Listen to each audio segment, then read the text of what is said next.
નમસ્કાર. વડિયાના વાવડમાં આપનું હાર્દિક સ્વાગત છે. વડિયા કુંકાવાવ તાલુકાને જેતપુર હાઈવે ને જોડતા મુખ્ય રસ્તો એટલે કે ચોકીથી ખાખરિયા ફાટક સુધીનો રસ્તો. આ રસ્તો છેલ્લા ઘણા સમયથી વરસાદને કારણે બિસ્માર હાલતમાં બન્યો છે. ત્યારે લોકોને ભારે હાલાકી પડી રહી છે. ત્યારે આ રસ્તા માટે તેના રીસર્ફેસિંગ કામ માટેની સૈદ્ધાંતિક મંજૂરી સરકાર દ્વારા આપવામાં આવી છે અને તેના માટે ₹10 કરોડ જેવી માતબર રકમ મંજૂર કરવામાં આવી છે. ત્યારે આવનાર ટૂંકા સમયની અંદર આ ચોકીથી ખાખરિયા ફાટક સુધીના રસ્તાનું રીસર્ફેસિંગ કામ શરૂ થવાનું છે.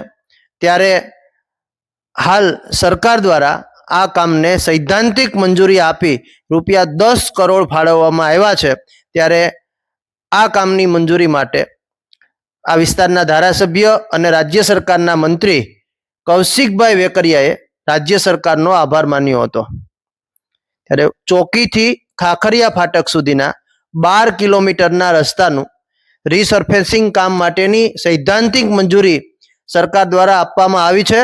આવનાર ટૂંકા સમયની અંદર ચોકીથી ખાખરિયા ફાટક સુધીનો એટલે કે ચોકી, ઉજડા, અનીડા, સૂર્યપ્રતાપગઢ અને ખાખરિયા આ ગામોને જોડતો જે મુખ્ય માર્ગ છે, કુંકાવાવથી વડિયાને જોડતો જે મુખ્ય માર્ગ છે, બગસરા જેતપુર નો જે નવો હાઈવે બની રહ્યો છે, આ હાઈવેને જોડતો જે મુખ્ય માર્ગ છે તેનું રીસર્ફેસિંગ કામની સૈદ્ધાંતિક મંજૂરી મળી છે. ચોકીથી ખાખરિયા ફાટક સુધીના 12 કિલોમીટરના રસ્તા માટે સરકારે ₹10 કરોડ ફાળવણી કરી છે. ટૂંકા સમયની અંદર આ કામ શરૂ થવાનું છે.